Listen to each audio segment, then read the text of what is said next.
యేసుక్రీస్తు నామంలో బెతస్తా విడుదల పరిచర్య తరపున మీకు ప్రేమపూర్వకమైన వందనాలు. ఈ దిన వాక్య ధ్యానము, నా మార్గములు నేను పరిశీలన చేసుకొంటిని, నీ శాసనముల తట్టు మరలుకొంటిని. కీర్తనల గ్రంథం 119వ అధ్యాయం 59వ వచనం.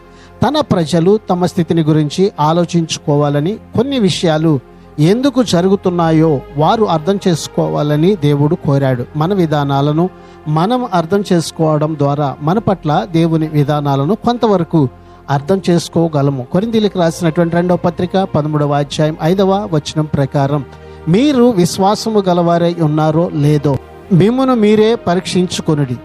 మీరు భ్రష్టులు కాని ఎడల యేసుక్రీస్తు మీలోనున్నాడని మిమ్మును గూర్చి మీరు ఎరుగరా?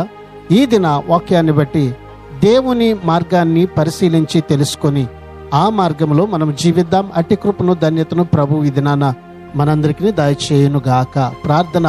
మహాపరిశుద్ధుడా, మహోన్నతుడా, జీవము కలిగిన మా మంచి యేసయ్య, మరొక నూతన దినాన్ని మాకు ఇచ్చినందుకు నీకు వందనాలు, స్తోత్రాలు చెల్లిస్తూ, మేము నీ మార్గములను పరిశీలించి తెలుసుకొని నీ వాక్యానుసారముగా జీవించే కృపను, ధన్యతను మా అందరికీ మీరు దయచేయమని యేసు పరిశుద్ధ నామంలో ప్రార్థించి అడిగి వేడుకుంటున్నాం తండ్రి.